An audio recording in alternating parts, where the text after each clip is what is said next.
Welcome guys. GK MCQ gem के channel में आपका बहुत बहुत स्वागत है। सब्सक्राइब कीजिए जीके एमसीक्यू जेम के चैनल को और पाइए रोजाना फिजिक्स केमिस्ट्री बायोलॉजी का मल्टीपल चॉइस क्वेश्चन। हमारा जो प्रीवियस वीडियो था उसमें हमने 50 तक कर चुके थे क्वेश्चंस, ठीक है। तो नेक्स्ट अब चलिए इस वीडियो में डिस्कस कर लेते हैं। क्वेश्चन सारे इंपॉर्टेंट है guys exam point of view से। पहला क्वेश्चन है आपका, निम्नलिखित में से कौन सा उदाहरण रासायनिक परिवर्तन को नहीं दर्शाता है? The example which does not describe a chemical change. निम्नलिखित में से कौन सा उदाहरण रासायनिक परिवर्तन को नहीं दर्शाता है? मोमबत्ती का जलना, पानी में बर्फ बनना, लोहे की कील में जंग लगना, खाने का पकना। रासायनिक परिवर्तन को नहीं दर्शाता, यानी कि आपको इसकी नॉलेज होनी चाहिए गाइज कि कौन कौन से रासायनिक परिवर्तन होते हैं और कौन कौन से भौतिक परिवर्तन होते हैं। आपने पढ़ा होगा भौतिक परिवर्तन कौन कौन से है, रासायनिक परिवर्तन कौन कौन से है, तो बताइए। इसका राइट ऑप्शन है पानी से बर्फ का बनना। पानी जो है बर्फ में बदल जाता है, आपने देखा होगा। तो भौतिक चेंज हुआ है, ठीक है इसमें। तो ये रासायनिक परिवर्तन थोड़ी ना है, जबकि मोमबत्ती का जलना तो एक रासायनिक है, लोहे पर जंग लगना भी एक रासायनिक है और खाने का पकना भी एक रासायनिक है, ठीक है। तो यहाँ पर ये हमारा हो जाएगा क्योंकि ये भौतिक परिवर्तन है। चलो आगे की ओर। अगला क्वेश्चन, निम्नलिखित में से कौन सा पदार्थ ऊर्ध्वपातन का गुण दर्शाता है? लोहा, मिट्टी का तेल, सोडियम क्लोराइड, आयोडीन। इसका राइट ऑप्शन हो जाएगा आपका आयोडीन। ये ऊर्ध्वपातन का गुण दर्शाता है। इंग्लिश में भी देख सकते हो, इसी कोई दिक्कत वाली बात नहीं है कि a substance which show the property of sublimation, ठीक है, आयोडीन, ठीक है। अगला question,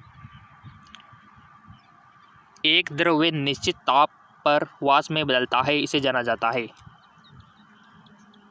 a liquid change into its vapour at constant temperature. वाष्पीकरण, उबलना, संघनन, ऊर्ध्वपातन। वाष्पीकरण, उबलना, संघनन और ऊर्ध्वपातन, बताइए गाइस। इसका राइट ऑप्शन हो जाएगा आपका उबलना, बॉइलिंग। अगला क्वेश्चन, एक ठोस पदार्थ निश्चित तापमान पर द्रव में परिवर्तन होने पर ऊष्मा का उपयोग करता है, उसे कहा जाता है? गलनांक, भौतिकी नेताओं, गुप्त संघनन ऊष्मा, निश्चित तापमान। राइट ऑप्शन इज गुप्त संघनन ऊष्मा।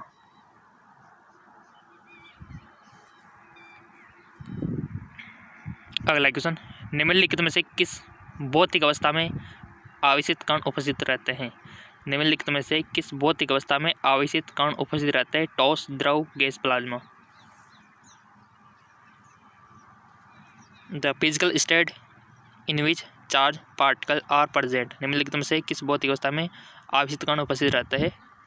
इसका राइट ऑप्शन हो जाएगा प्लाज्मा।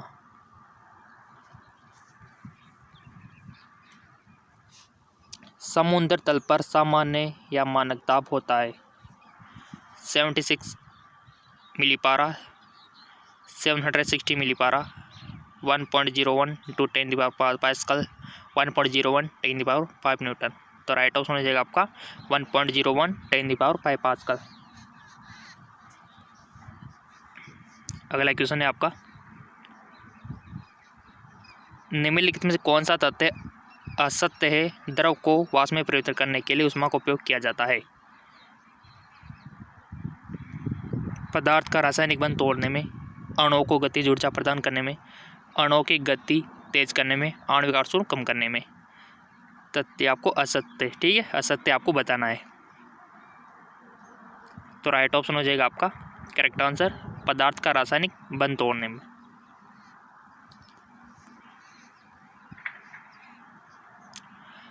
तरंगे कंपन गति द्वारा एक्स को एक स्थान से दूसरे स्थान स्थानांतरित करती है। एक्स को हो सकता है द्रव्यमान वेग तरंगदैर्घ्य, यानी कि तरंगे कंपन गति द्वारा एक्स को एक स्थान से दूसरे स्थान पर स्थानांतरित करते हैं। एक्स को हो सकता है, तो राइट ऑप्शन है एनर्जी, ठीक है, हो सकती है। अगला क्वेश्चन, जब एक वीणा का तार कर्षित होने पर हवा में ध्वनि तरंगें उत्पादित होती है तो इसे जाना जाता है अनुदैर्घ्य, अनुप्रस्थ, आंशिक अनुदैर्घ्य, आंशिक अनुप्रस्थ, कभी कभी अनुदैर्घ्य, कभी कभी अनुप्रस्थ। जब एक वीणा का तार को कर्षित होने पर हवा में ध्वनि तरंगें उत्पादित होती है तो इसे जाना जाता है, सिंपल सा क्वेश्चन है, अनुदैर्घ्य। अनुदैर्घ्य, अनुप्रस्थ आप जानते हो कि लॉन्गिट्यूडनल और ट्रांसवर्स। अगला क्वेश्चन देखो, न्यूमेरिकल तो आपको थोड़ा सा करना पड़ेगा, पेज पे रफ पेज पे आप कर सकते हो। 1 सेकंड में 25 तरंगें उत्पादित होती है, उसकी आवर्ती हर्ट्ज इकाई में क्या होगी?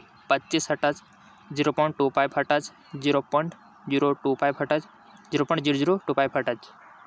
तो राइट ऑप्शन हो जाएगा आपका 25 हर्ट्ज। नेक्स्ट, एक सोनार स्टेशन को 3 सेकंड के पश्चात प्रतिगमन संकेत मिलता है तो वह वस्तु कितनी दूरी पर है? पानी में दबने की चाल 1440 मीटर पर सेकंड है। देखो न्यूमेरिकली सीधा है,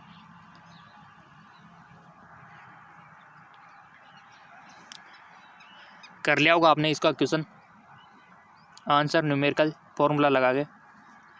जो भी आंसर आया यहाँ मैच करवाना है और उसके बाद आपको ऑप्शन बताना है कि हाँ इसका ये होगा, ठीक है।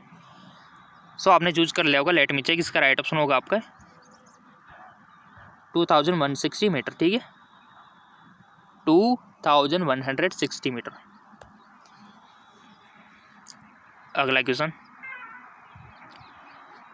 निम्नलिखित में से एक बच्चा अपनी माँ की आवाज़ की अभिलाक्षणिक ध्वनि को और किस प्रकार से पहचान सकते हैं? तीव्रता से, पिच से, ध्वनि गुणता से, उपयोग सभी से। इसका राइट ऑप्शन हो जाएगा आपका ध्वनि गुणता से, टिम्बर, ठीक है। निम्नलिखित में से किस कारण से दो आवेशित वस्तुओं को आपस में रगड़ने पर आवेशित हो जाती है? चालन, घर्षण, प्रेरण, उपयोग में से कोई नहीं। सो गाइज आपका जो ऑप्शन होगा राइट वो होगा प्रेरण, ठीक है, प्रेरण। अगला सवाल है, दो वस्तुओं x और y x आकार में y से बड़ा है को आपस में रखने पर क्या होता है? x और y में बराबर और विपरीत आवेश उत्पन्न होगा, x और y में बराबर और समान आवेश उत्पन्न होंगे, x में y से अधिक आवेश उत्पन्न होंगे परंतु विपरीत प्रकार का, x में y से कम आवेश उत्पन्न होंगे परंतु समान प्रकार का। समझो पहले सवाल को कि दो वस्तुओं x और y, x का आकार में x जो है ना आकार में बड़ा है, ठीक है, y से बड़ा है, x जो है आकार में y से बड़ा है, ठीक है, आपस में रगड़ने पर क्या होगा? देखो आकार का डिफरेंस है, तो राइट ऑप्शन इसका हो जाएगा कि x और y में बराबर और विपरीत आवेश उत्पन्न होंगे, ठीक है। अगला सवाल, ऐसे क्वेश्चन आते हैं कंपटीशन एग्जाम में, आपके एंट्रेंस एग्जाम में। एक सोने की पत्ती का विद्युत दर से कर सकता है, एक गोल्ड लैप इलेक्ट्रोस्कोप का है। आवेश की उपस्थिति का पता लगाना व आवेश के प्रकार का परीक्षण करना, केवल आवेश का माप, केवल आवेश की उपस्थिति का पता लगाना, केवल आवेश के प्रकार का परीक्षण। राइट ऑप्शन इज आवेश की उपस्थिति का पता लगना व आवेश के प्रकार का परीक्षण। अगला है, निम्नलिखित में से किसमें समाविष्ट आवेश एक कूलम्ब आवेश के बराबर होता है?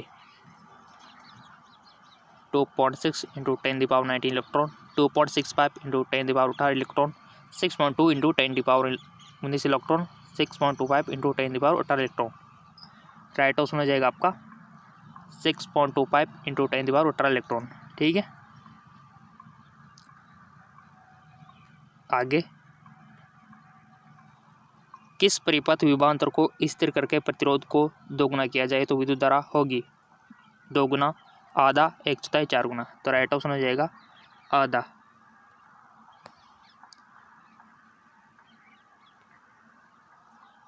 संसाधन का मूल्य किस पर निर्भर करता है? मात्रा, गुणवत्ता, समाज की आवश्यकता, ऊर्जा का।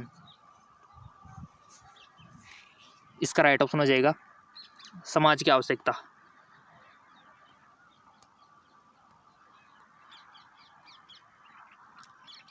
निम्नलिखित में से कौन ऊर्जा का नवीकरण स्रोत है? पेट्रोल, प्राकृतिक गैस, जैव गैस, मिट्टी का तेल। राइट ऑप्शन हो जाएगा जैव गैस।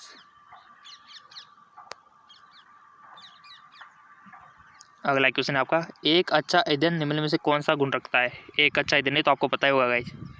और क्वेश्चन ये कम लग रहे हो तो जेके लोन जॉब चैनल है, वहाँ पर भी आपको फिजिक्स केमिस्ट्री बायोलॉजी क्वेश्चन मिल जाएंगे, लिंक नीचे दिया हुआ है। एक अच्छा ईंधन निम्न में से कौन सा गुण रखता है। उच्च ऊष्मीयमान और निम्न ज्वलन ताप, उच्च ऊष्मीयमान और उच्च ज्वलन ताप, उच्च ऊष्मीयमान और मध्यम ज्वलन ताप, निम्न ऊष्मीयमान और मध्यम ज्वलन ताप।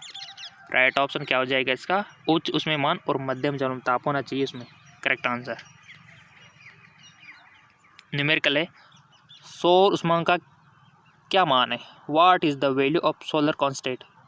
1.4 किलोवाट मीटर, 1.4 किलोवाट पर घंटा, 1.4 kilowatt metre square, 1.4 kilowatt metre inverse. तो राइट ऑप्शन हो जाएगा आपका 1.4 किलोवाट मीटर इनवर्स। ठीक है, फोर्थ करेक्ट आंसर हो जाएगा। नेक्स्ट,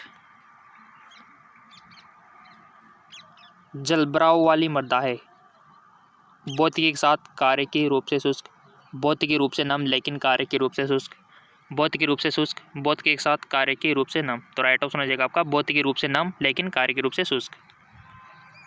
अगला क्वेश्चन, हरित खाद का उदाहरण है। एग्जाम्पल ऑफ ग्रीन मैनर, ज्वार जौ लोबिया या फिर स्ट्रॉ भूसा जिसको आप बोलते हो। हरित खाद का उदाहरण, राइट ऑप्शन लोबिया। ठीक है, गूगल पे सर्च कर लेना अगर लोबिया नहीं देखा है तो, और जो किसान होंगे उनको तो पता है, किसान के बेटे। ठीक है, डॉक्टर वी कुरैन को किसने जनक के रूप में जाना जाता है। हरित क्रांति, श्वेत क्रांति, औद्योगिक क्रांति, नीली क्रांति। डॉक्टर वी कुरैन को।